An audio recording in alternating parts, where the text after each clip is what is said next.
Okay, so firstly, welcome to this year's First Student Voice Forum.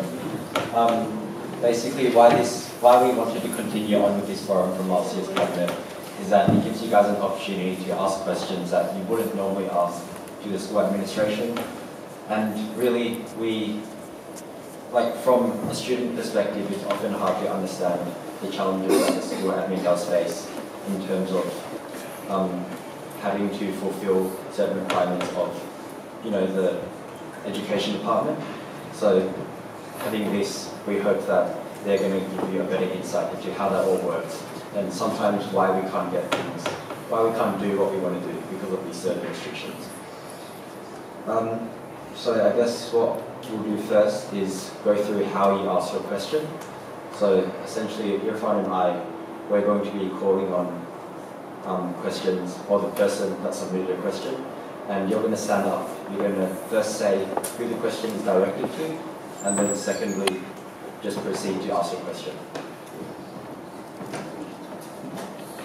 So on the panel today we have Mr. Ludwig, the school principal, Ryan, our SRC president, John, our school captain, Mr. Sharp, assistant principal, and Mr. Laminos as a last minute addition. Also assistant principal. Please give it a warm welcome.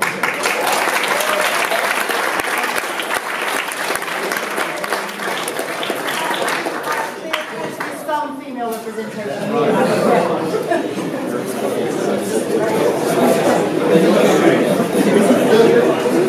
Alright, so without further ado, we'll move on to our first question.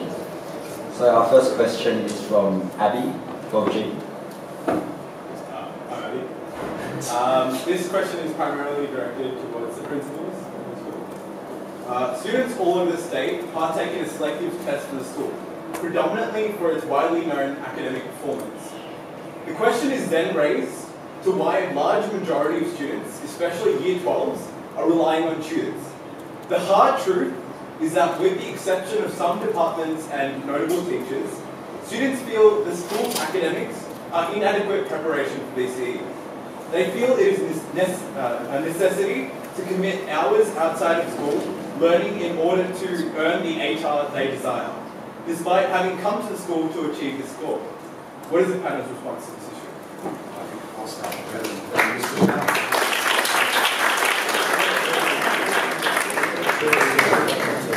There are about 3 assumptions behind that, which I think it's worth throwing open and challenging.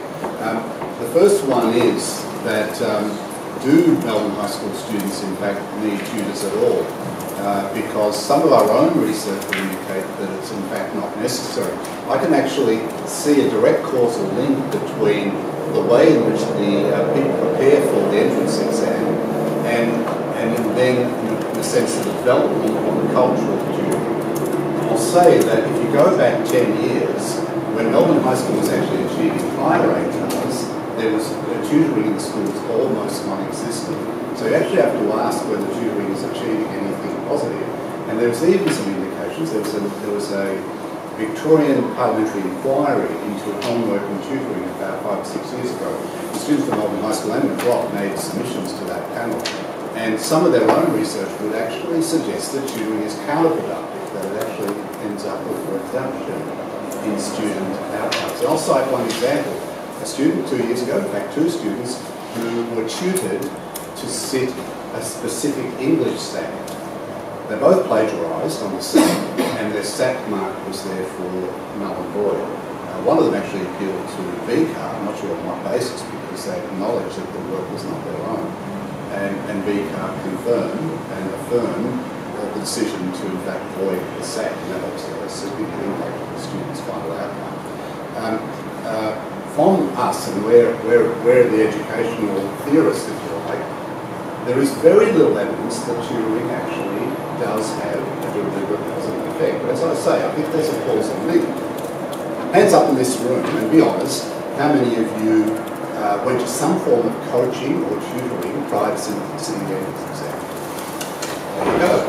So think about the psychology this produces.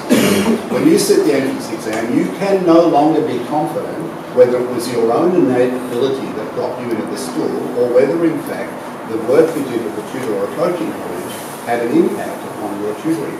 So forever and a day, you're going to imagine or feel that you're here a little bit under false pretenses, and it's only the tutoring that got you in here in the first place. Therefore, you're going to continue to be tutored because you feel that the way you did before. Now, I've talked to any number of students who say, well, yeah, somewhere in the back of my mind, that's the way I feel. So you become psychologically dependent on the concept of tutoring. The school's very clear. It does not support tutoring. We just had a conversation, in fact, about a proposal from the SRC or 11s, I think, to invite someone in who tutors students. And I'll also urge you to think about what should we call it, the economy of what's going on with the tutor.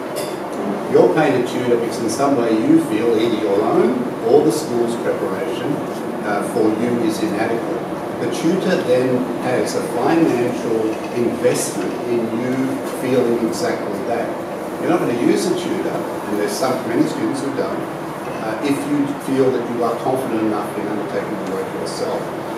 The tutor has an investment in you thinking that you rely on them. We know, and there's good tutoring and there's bad tutoring, and I'm not saying all tutoring is unnecessary. I would say, in my view, probably 80-90% of tutoring in Melbourne High School is absolutely unnecessary. And yet, it is, as we saw around the room, something that about 90% of you do. So there's a broader conversation. It's not just the students, of course. Many of your parents will almost insist that you be tutored. So it's a conversation the school has to have. But I think it has to be on a much broader level. That is, I'm not convinced, none of the research convinces me that tutoring is either necessary or beneficial. You may feel it is, but do you know? And we have had any number of instances of tutors, in fact, misleading students, either deliberately or inadvertently. You know, things like the examiners' reports or even the study designs change quite regularly. If your tutors never actually taught that particular subject, and the majority of them haven't, let alone being a contemporary teacher of that subject, they may well be giving you advice or information which is no longer relevant or in fact incorrect. That's happened any number of times in our teachers. For me, the jumping of the shark moment, if you understand that term in Melbourne High School, was about 2 years ago when one of our students approached their teacher at the end of the class and said, "Can you help me with some work I'm struggling with?" The teacher said, "Sure, I'll make the time." Sat down with them and looked at the work and said, "This is not work I said." And they said, "No, it's work my tutor said." So the teacher was suddenly tutoring the student for the tutor's curriculum, which when the teacher looked at it, was outside of and quite at almost loggerheads with the actual curriculum of that subject. There's something when you get to that point that's gone sideways straight. I know it's not a complete answer to your question, because you also asked questions about how do we attend to or attest to the pedagogical standard of teachers in the school. That's another big, broad question which I'm quite happy to sort of respond to as well. But in terms of the question of tutoring, I think it's a big issue which the whole community needs to address. Probably got many other members of that. We actually have a statement which you'll find online about this position. Okay, we'll move on to the second question. And this one is from Koi Newman in Nancy. I'll just read it out. So, as of recently, employers and universities have favoured that incoming workers and students have a wide range of different skills instead of just being able to retain information. How is the school trying to move away from studying content and encourage more practical-based learning? I'll start off and then hand to Mr. Sharp, because if you can't see the way which this has started to, exactly that proposition started to be reflected in the year 9 and 10 curriculum, then I think it's over Mr. Sharp to address that. This year, as you know, is a year of review, and one of the things we're doing is we're inviting a panel which includes a Vice Chancellor and Chancellor of the University, the head of VCAR, to talk about future directions in both tertiary selection, how you get selected in the university, and then to go to that point, what employers are now looking for when they recruit into particularly their cadetships and internship programs. And to use that as an example, both KPMG and PricewaterhouseCoopers have now said that they will pay no attention to a student's undergraduate degree, because they, in their view, feel that they're worthless. They don't think it adds anything in terms of the skills and abilities they're looking for to what they want in a new recruit into their organisation. Instead, they're going to things like batteries of assessment and testing, because they don't believe that the university degree any longer has any currency for them. Now, the universities themselves are beginning to say the same thing about the ATAR, and they're right. Their own research would indicate that the ATAR is a very important predictor of how a student will go at university. So many universities are beginning to think a little bit creatively about how they select a university. Both of those things have huge implications for Melbourne High School, and that forum, which you'll be invited to, is to try and start within this community having a conversation about exactly those questions. And it needs to, I think, come from a school like Melbourne High that's very successful at playing the ATAR and the BCG game to start challenging whether or not we're playing the right game. So I'll start with a hand over to Mr. Sharp and talk about the way we're starting to do that. So, gentlemen, if you're working backwards from, if you like, industry and how industry is speaking to universities in terms of preparing graduates as future employees, equally we are, I guess if you look sort of further down the chain, we're subject to agreements, if you like, that industry then reaches with universities about the vetting process for students transitioning from high school into universities, or indeed into industry, if it's an in-house sort of training feature, if you like, of that say, cadetship. So to some extent, we are given enough oversight over our internal curriculum program, particularly at 9 and 10, albeit that is, in a sense, sort of handed down from on high to us. But the fact, if you like, that assessment at 9 and 10, as you will know, is, apart from, say, NAPLAN, but every other bit of assessment is done in-house for the purposes of the Melbourne High School teacher and student and parent community. When you go to 11 and 12, obviously, particularly at Unit 3-4, we have to start entering SAC marks and so on into a system that then speaks to the final calculation of the subject. So, in a sense, we go from small to big. We go from in-house to externally accountable in a very short period of time. So, and the ground, as Mr. Ludovic said, the ground's shifting under our feet at a rate of knots which we haven't seen for a long time.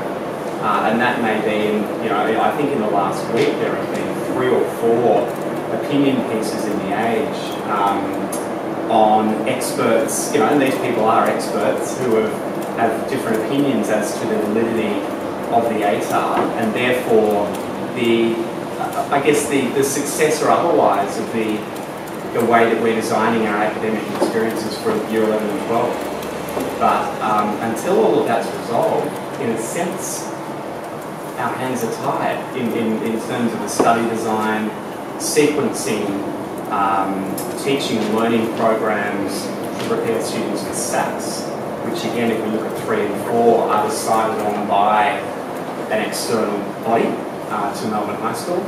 So we look for a variety of experiences, of learning experiences at 9 and 10, in a sense, not only while we can, before we become wholly externally accountable, but then I'd put out there that we're also foreshadowing a shift towards not just content mastery anymore, but skills development. And we talk about 21st century skills, collaboration, being technologically resourceful, and so on. And these are features of the new 9 and 10 curriculum, and they are there to be reviewed every year as we implement the new program. So we're painfully aware of it. We're waiting to see what is going to happen down the track, and the school's made some efforts to inform ourselves and the wider community as to some changing trends.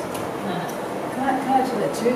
I'm just sort of thinking about the paradox of the two questions that you posed. You know, the first one earlier about tutors, and now about 21st century learning skills, and you know, this wider sort of framework of curriculum, one that's, you know, more in line with what future employers want. And I want you to think about the contradiction in your own heads. The idea that really the future for you is creative problem solvers who can work collaboratively. And yet your first question was framed around the importance of a tutor for you. So it's a matter of you shifting your mindset as well. Because our curriculum at 11 and 12 is fixed at the moment, and that is being addressed, as Mr. Rubik and Mr. Sharp have said. And at year 9 and 10, we are really trying to push for more innovation, more change. But it's going to have to come from you too, in your own mindset. So really, what you should be asking about is, what you should be asking for are opportunities for collaboration, for more creativity, for more problem solving, and not be bogged down by this notion of this tutor and the fact that you need this tutor. I think that's a real contradiction, a really interesting paradox that you've actually put together.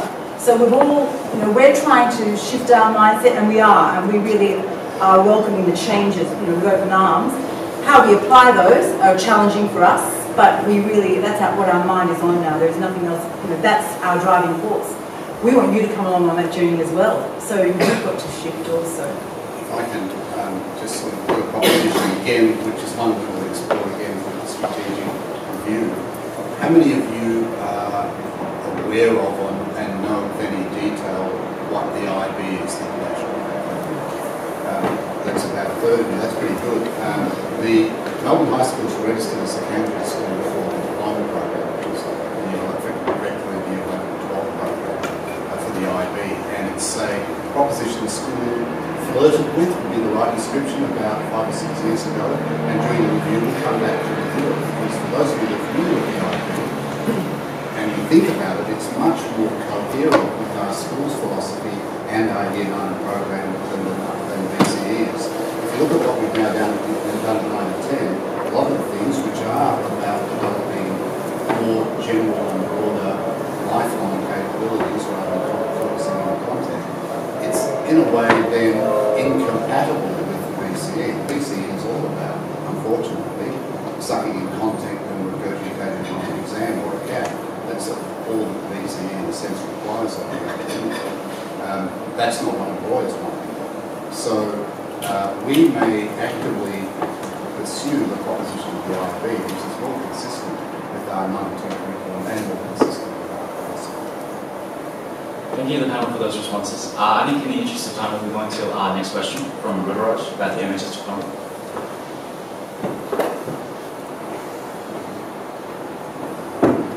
This question is mainly directed to staff.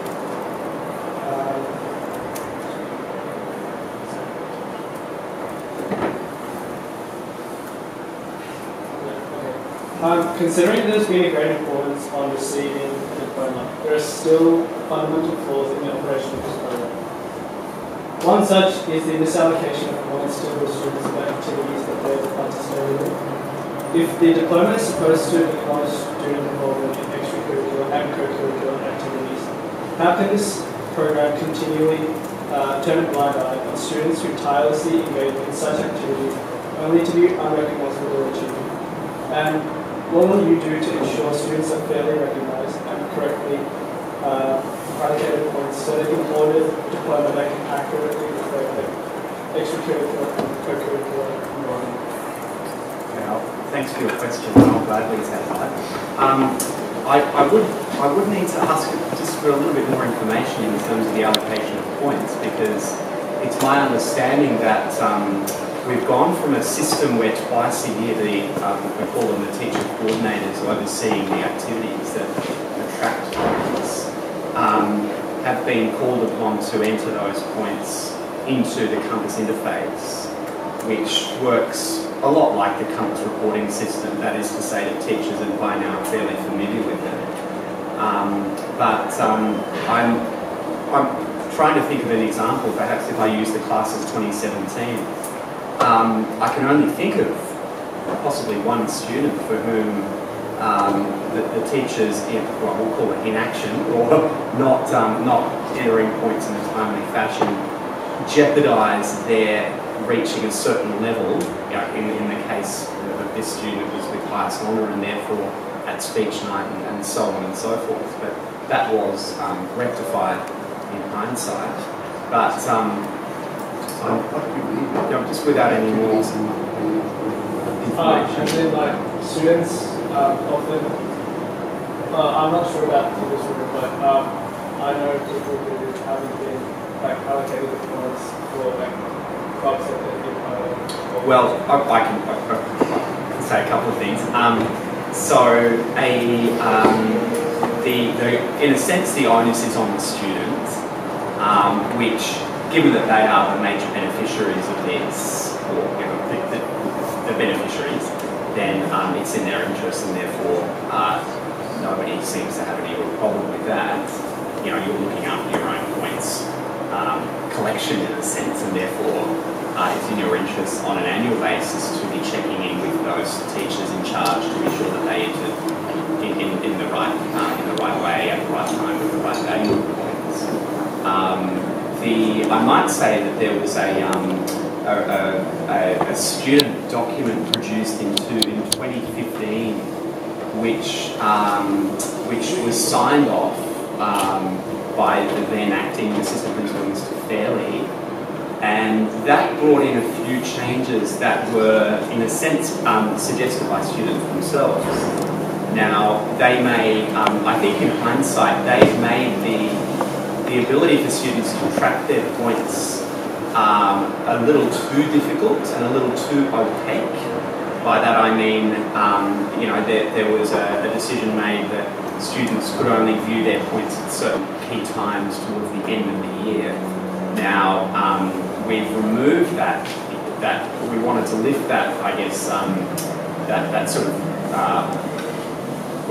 fog, in a sense. You know, if you can't see where your points are being given, then how are you meant to, given that you're the one charged with keeping track of the points, how can we make your job easier? And so we've removed that, although that was a suggestion made by students that we sort of keep it closed, keep the interface closed, such that students don't chase points. They're doing diploma activities only for the points kind of thing, and so they kind of check in every now and then. We decided that it's more important that they be able to check in, therefore. But I mean, so there was student. So just to recap, I didn't take too long on this. The student suggestions were brought in about making it less competitive in a sense, and more about one's own involvement in the school. We found that they were probably a little too heavy-handed and made the students' life difficult in terms of keeping track of their points. But as for any other, process, I'd be curious. I'd love some more information, because whilst it's probably not absolutely perfect, I'd like to think that it's a lot better than it was probably 2 years ago. And then to your more broader question, that was actually a review undertaken by the students of their own initiative, and they're the ones who are making the changes. So as Mr. Sharp said, we're always keen to refine and further advance something like the Palmer scheme. If the SRC wanted to take on the challenge of again undertaking some form of feedback and suggestions of changes, then we'll be very open. There are always going to be problems with it. If you're going to identify it before we will, then it's handy to get that input.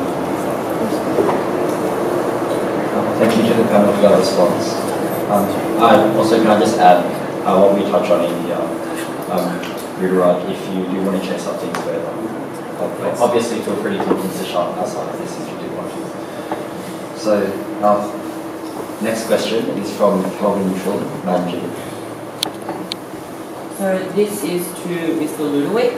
So relating back to the first question, being a selective school principal and having ties to the Department of Education, how would you wish for the selective exam to be conducted? As the system is currently outdated and flawed, it creates a disparity for those who cannot afford the education for the entrance exam and has relied mostly on luck of participation.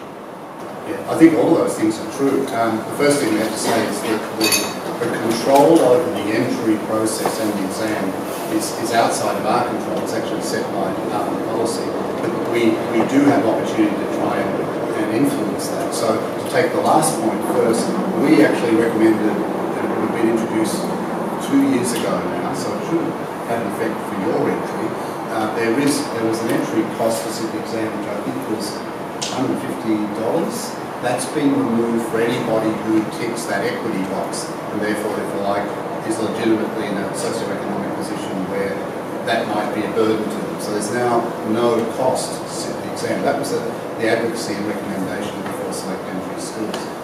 There was an announcement about a month ago that was buried in a broader, important announcement from Melbourne High about an opportunity to expand the intake at McGraw, and it included in it a statement that they were going to review the entrance process. The 4 select entry schools, literally on Tuesday, when we were all at Blossom, and you guys, most of you, some of you didn't, had the day off. The 4 principals were, in fact, committing to being proactive in putting propositions to the department about how all of that process should be changed. If I had my way, I'd do several things. I would make it more like what we do at Year 10.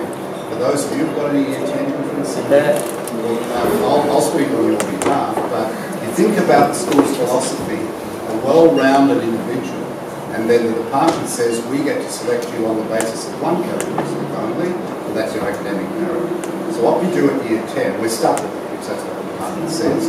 At Year 10, we give, everyone still sits the equivalent entry test, but we treat it in a completely different way. All we need to know from that is that they're academically capable. Whether they are the ones who came in with the highest score on the entry test or the lowest score is to us, to some extent, not irrelevant, but less relevant. As long as we know they're academically able enough to cope with the rigour of the Melbourne High School academic program, and it's rigorous, a lot of students wouldn't, that's all we need to know about them academically. So we say, okay, they're above a certain line, that's all we need to know about it.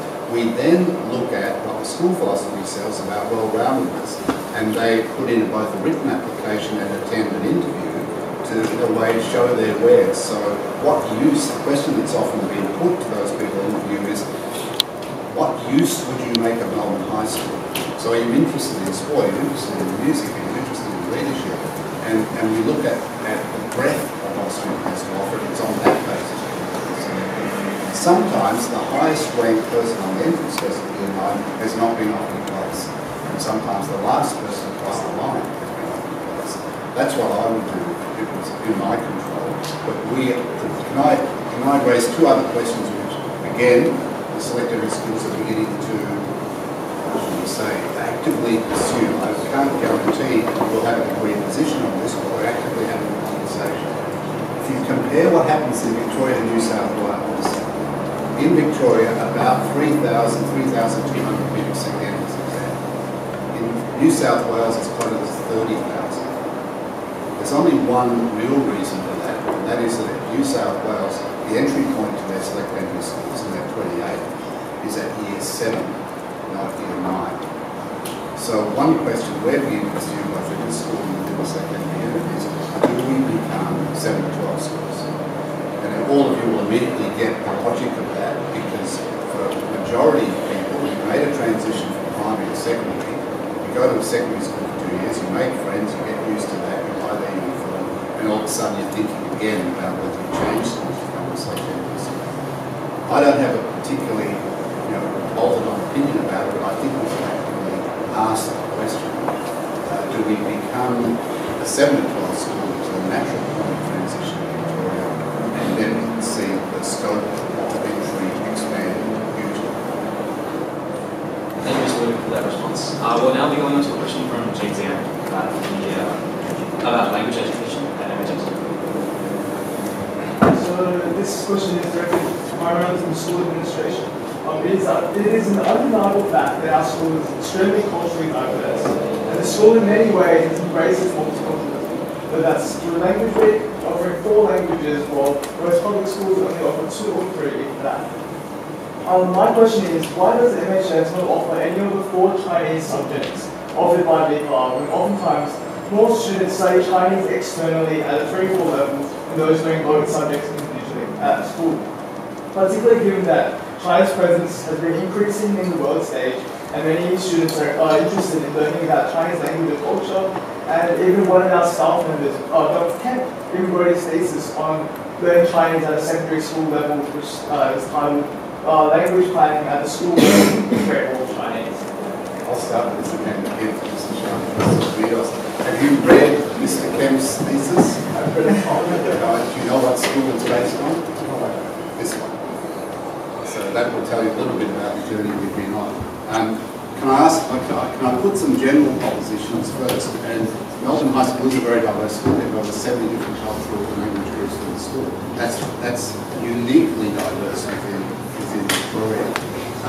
It's been a proposition within the school, and I sort of understand, I'm not sure it's one I'm, again, necessarily bolted onto, that in a way the school should not offer what you might call its own community languages, because its cultural mix in the school changes and shifts dramatically over time. If we were having the same conversation in the 1960s, we'd be talking about Greek and Italian. If we were going to have the same conversation, I would predict, in 10 years' time, we'd be talking about Arabic. So we've always had this proposition of, do we wed ourselves to a particular community language because that will change over time? I think that's a bigger question to ask. In relation to the Chinese in particular, Melbourne High School for 2 years in a row offered Chinese, and I can remember going into, we offered to introduce it as in a way what you would call an acceleration program, where you would offer Unit 1 and 2 in Year 10, which is, if we ask those people in the room who do it, we're probably the majority of you do it, and then do 3 and 4 in Year 11. We're doing that at Saturday or Sunday schools. We offered to do that, and when I went to the Moy Hall and said, how many people, just as an initial proposition, would consider taking it, about 60 people put their hands up. And I had a conversation with a number of them that were really enthusiastic about it, sometimes for good reasons, sometimes for bad. Amongst the good reasons were, they felt that the pedagogical or the rigor of some of their Chinese language schools was pretty pathetic. And I've seen the one here, and I've watched what happens in their classrooms, and I would be astounded that any of you get much work done in them. You probably do all your work outside of the classroom because no teaching is going on in them. So some of them say, well, offer the Melbourne High, with the Melbourne High School cohort, they're likely to be far more effective. Other reasons that weren't so, from a parent point of view, was it gets me out of having to spend another day at school, like we do during the school day. However, when those selection forms went home with Chinese on it, this is in Mr. Kemp's thesis, only 2 selected Chinese, and that was predominantly because their parents vetoed. And you know some of the reasons for that, because in a way, their parents want them to be seen studying Chinese within the Chinese community through the Chinese schools. We were having this conversation this morning about having at Year 10 the new Chinese, which is legitimately Chinese beginners offered at Year 10. And that's part of this Kemp's thesis again, but maybe that's the salvation, because the offering for those who don't know, Chinese is a very complex subject of BCE. There's now 4 different Chinese language study pathways at BCE, so it's quite complex compared to other subjects. But the school's actively pursued it, and interestingly, the community has in fact not supported. I'll stop there and yes, just look, if people have got to go, so we're going off to things at lunch, we'll have a quick break and those people sort of filter out. Our next question is from Nick Wang, which is related to the method by which students are allocated to classes. Hello, panel. The Melbourne High School currently does not assign classes based on proficiency. This often leads to situations where the content of said classes does not match the proficiency of the student, which could create additional stress both on students as well as the teachers. What are your thoughts on this? I'm assuming what you mean by proficiency is their academic ability. And yes, to cite one example, people are not aware, McRobb grade students would be the way in mathematics and entry, and put one group together on the basis of a high ability in mathematics, and then they have a slightly different pathway through the school. Our argument would always be, given that we're about well-roundedness, that academics is only one part of that proposition anyway, but you are already graded, and you are one of the most, what should we say, confined mixed ability groups in the state, because you've sat an entrance exam which has in fact said that all of you are of a relative ability level. In most other schools, in any classroom, there'll be ability range of about 2 years behind where the national standard is and 2 years ahead. At Melbourne High School, you're all, we know from things like NAPLAN, all at the same level. So the need to discriminate on the basis of academic ability is far less in a school like this than other schools. Mr. Sharpman? No. Well, having worked at Macrob as well, it's possibly confronting to say this to a room full of males, but my experience at Macrob, girls are at that age sufficiently different to boys anyway. That being said, and even the question about uniform and so on at Year 12 after Term 1, while we are, in a sister school relationship, if you like, what works there doesn't necessarily work here. We have a compulsory sport program to the end of Year 12. They don't. So there are, I guess, additional opportunities for academic. Any student who is going on the trip to Nepal, should be in a meeting in A4 at the moment. So any student going to Nepal, please go to A4 immediately. Thank you. Yeah, so where all of the time is sort of allocated and how that's done, both inside a timetable and outside, are quite different across the two schools.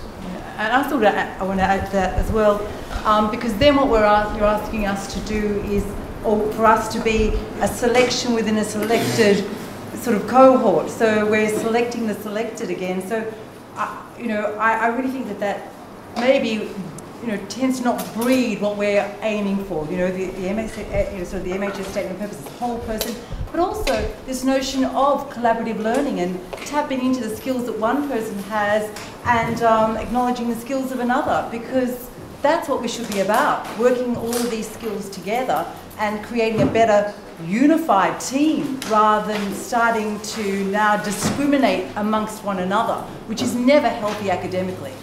Yeah, if you start discriminating, it's only going to make that gap between the students wider. The students aren't going to be able to learn from those who are more academically able from each other. If you just group all, if you rank them and group the less academic with those, then there's going to be that gap, and there's going to be no way to easily climb from one group to another. Thanks for those insightful responses. We're now going to a question from Fahim. Hi. I guess this goes to the whole panel. Is the saying, if it ain't broke, don't fix it, rings true? Why are the options of expanding our school to become 7 to 12 and once again becoming co-educational being considered? Of course, these are precautionary measures to ensure the best for the school going forward. In which case, what are the issues that you think MHS faces at the moment? I'll start. There's a great book to go and read which is called From Good to Great, which is a study of major corporations and why some of them continue to grow and develop and evolve and remain at the top of the tree. It's actually a study of those 50 institutions that remained in the BRW rich list for 20 years. And a critical factor within those that drop out is complacency. That is, they get up into that top echelon and take their foot off the accelerator and just say, well, we're here now, so we don't need to do anything else. And very quickly they'll fall behind. And I can think of schools that have done exactly that. So my job, being part of the school, is to continue to provoke the school around exactly those, if it's not broke, why fix it? To at least ask questions about whether, if we did things differently, we might get better results. There's always room to be challenged and to improve. And it does fall to me to start to provoke those questions. So the 7 to 12 question is really that. As I said, I'm not predisposed to, I think there is a problem there that this might be the answer to. It's pretty much the one that was asked before. Why does only 3,000 people in Victoria sit an entrance exam to get into secondary school in Victoria compared to 30,000 of an equivalent population in New South Wales? So there is a question that rises from that. 7 to 12, I think, may be a factor, but it might not be the only factor. Any other responses? It's a very interesting question, and I think the way that we're engaging with the community at the moment with this sort of blue sky thinking, this sort of thinking ahead for the next sort of 12 to 15 years, is exactly that. It's sort of asking ourselves some very, very big questions about what's our purpose. Engaging with the tertiary sector and industry, again, is looking at the role that we play. Are we relevant if we continue along the path, over the last sort of 15 to 20 years? Is that good enough? Maybe good enough to sort of, remain a school in the government school sector, but to remain at the forefront of delivering a diverse and engaging curriculum and attracting and retaining quality staff as well, are all issues that we have to deal with. I'll put one proposition to, in a way, for you to challenge or test that for yourself. A fair number of the questions today, I'll say, there's a premise or an assumption that sits under it that the whole of the focus of things should be for you to get the best ATAR possible. And I understand why that's there. It's pretty much in our DNA anyway. If the universities abandon the ATAR tomorrow, how would this school reconfigure? That's in terms of if it's not broke. They're beginning to ask that question. So if in a year's time they said the ATAR is gone, what would Melbourne High School do differently? And I would say it's a massive range of things it would start to do differently.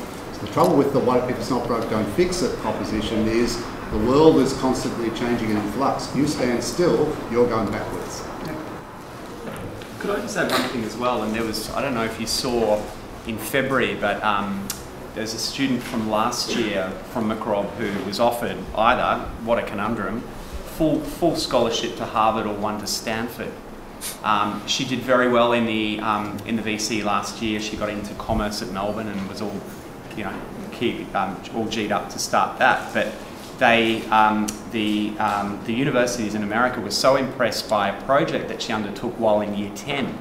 So this isn't VCE. This is actually getting, she was an enterprising young person, and she partnered up with another Macrob student as part of their year 10 engagement, and sort of slightly sits outside the academic program. So not just her willingness to engage, but to really show some of those sort of softer skills, innovation, entrepreneurial thinking, collaboration, and so on, was really what got her over the line, apart from spending an inordinate amount of time getting her application ready. But it's things like that that really impressed outside. So she didn't she towed the line to get into commerce at Melbourne, but it was really something that she had shown at age 15 that really turned out to be useful for her. But we also had a question about the inequalities that kind of result from the selective school entry process.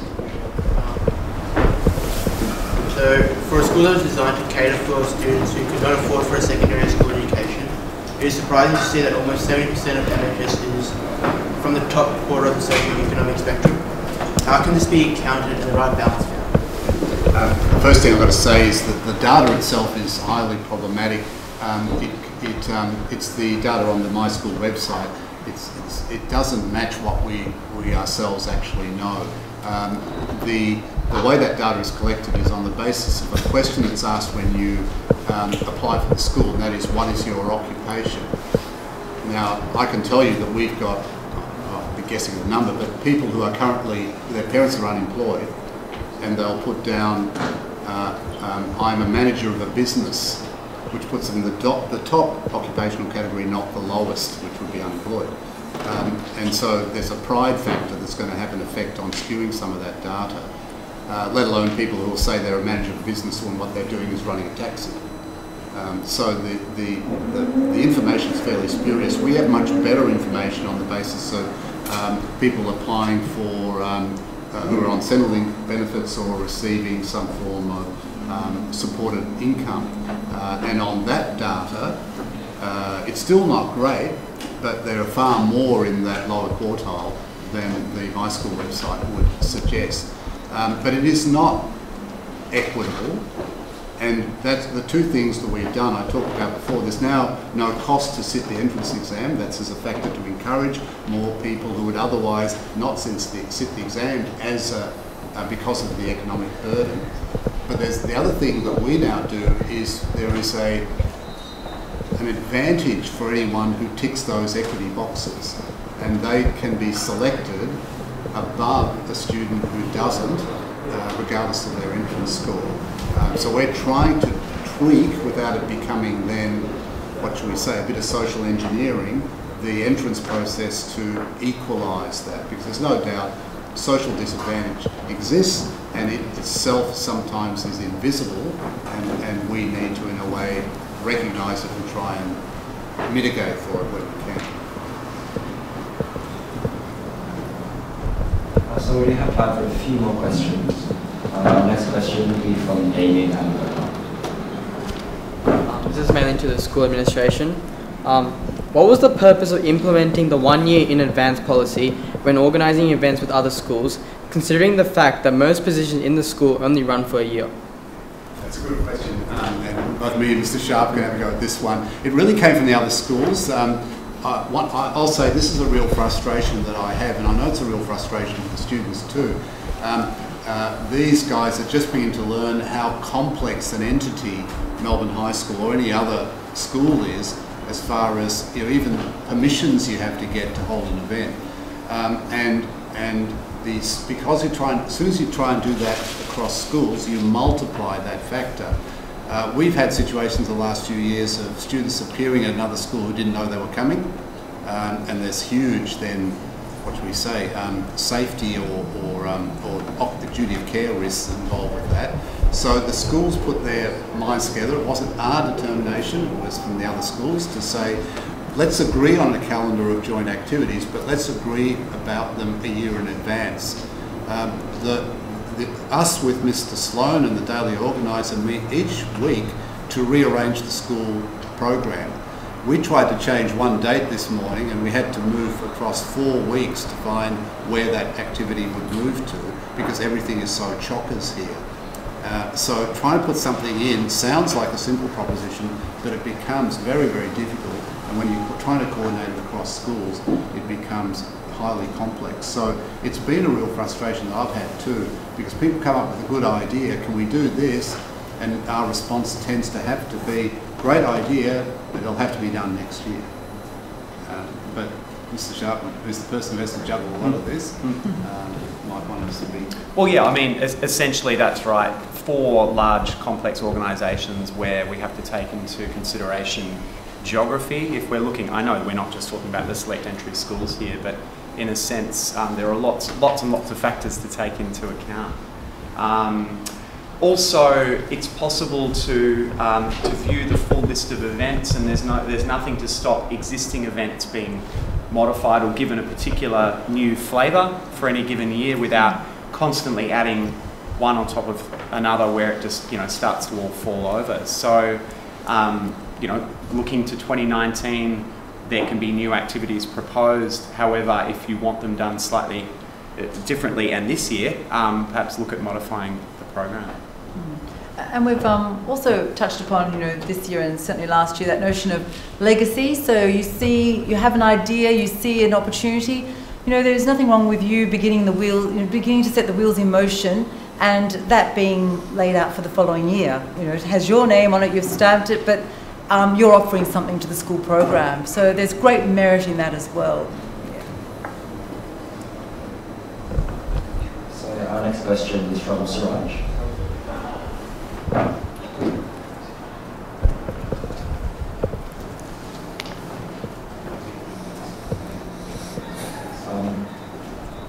So the question was addressed to John, and it goes, many student leaders would highly benefit if they could have a chance to speak in front of their cohort, perhaps leaving a section of the assemblies in which one or two student leaders would have a chance to talk about some issues or upcoming events would be beneficial?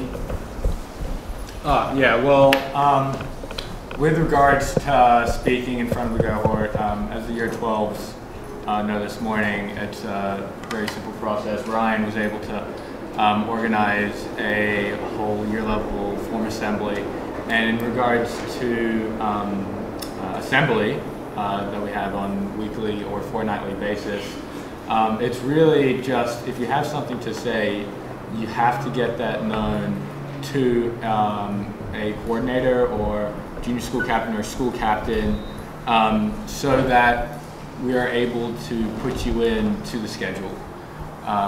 If you want to have something, if you have something to be said, we have to find the time for it, because with most of these assemblies, they are booked out weeks in advance, and it's really hard to find time for anything.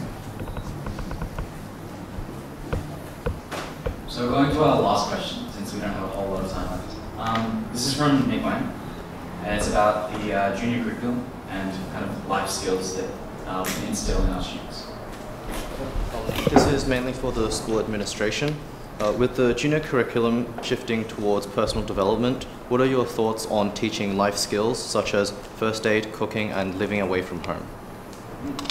Thanks for your question. I had a conversation the other day with some colleagues from the other select entry schools about their kitchen facilities, and made some interesting observations about brand new schools being built that do factor in things like kitchens, so that young people can not just engage with, say, food tech at VCE, but also learn fundamental things like how to chop an onion.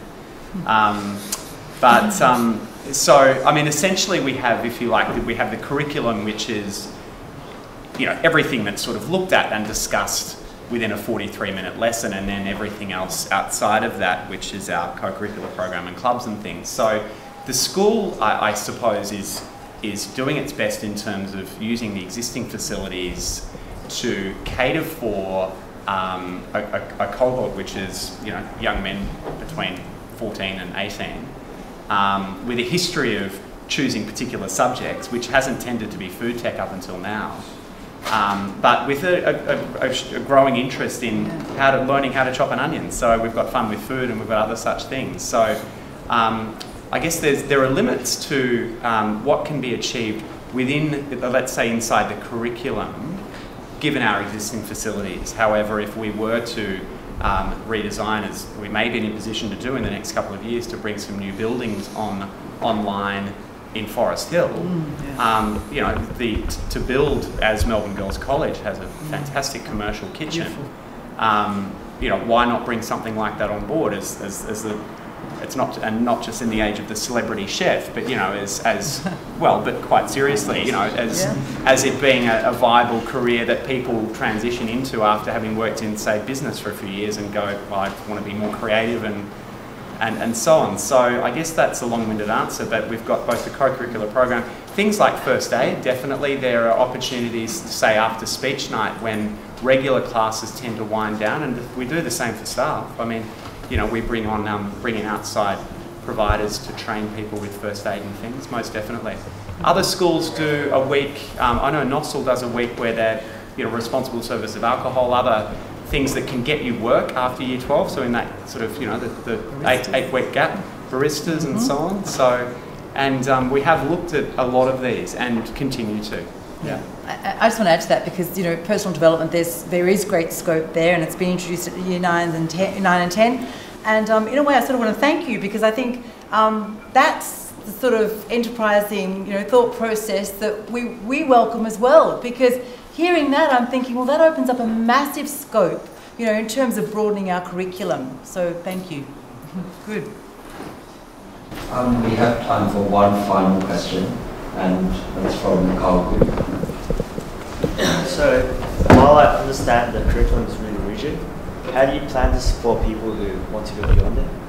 It might be a case of watch this space. One of the things the school is beginning to well, not beginning to, the school has been advocating for some time, which we hope might come into fruition, is that we've been having conversations with the universities and VCAR about creating more of a hybrid between schools and university. Some of you, something that some Melbourne High School students do, is access what are currently called the university extension units. So it's possible, I'll use an example of one of our students who's a Rhodes Scholar, did biology 1 and 2 in year 10, did biology 3 and 4 in year 11, and biology was his passion, so we brokered with the university to allow him to do first year university was in year 12 as an additional subject outside of his VCE. And he topped Melbourne Uni's biology class when he was in year 12 in first year. So when he went to uni, he went straight into second year, completed a PhD in no time flat, and then won a Rhodes Scholarship to Oxford. And some of you have heard him speak. Christian John Jevick came back and spoke to us. And it struck me that this interface between school and university gets in a lot of our students' way. A lot of our students, our graduates, also tell us that when they get to first year university, they're doing stuff that they did in year 11 or in year 10 because they're back in a mixed ability cohort, and the university is more interested in getting those at the bottom end of the performance scale up to some sort of standard. So a lot of our students feel bored and intellectually disengaged in first year uni. If we were an equivalent school in the US, the majority of you would be graduating with already the equivalent of first year university in credits under your belt through what the US call advanced placement courses. There's only one that currently exists in Victoria, that's algorithmics. You do algorithmics, you can walk straight into second year university computer science. We're working with the university to see if we can't develop more of them, and we have an intent to set ourselves up as a centre for what we would call higher education studies, so we can offer more of these courses. And if we did, we'd have to then look at re-engineering some of our VCE probably back into year 10. So in a way, it's something we're deliberately looking at. We're a high academic ability cohort, and yet the transition from secondary to university in a way is undoing a lot of our graduates, getting in their way. I guess that's pretty much all we have time for. Thank you very much for time, especially Ms. Lillian. Oh, thank you. Coming out and answering all of our questions. I think one of the big things is the school administration. We often get the feeling of students that they're kind of just unapproachable. But the fact is, if you would like to talk to someone from the school administration, please just shoot them an email or go see them at their office. And they would be really happy. Could we just put your hands together for the panel and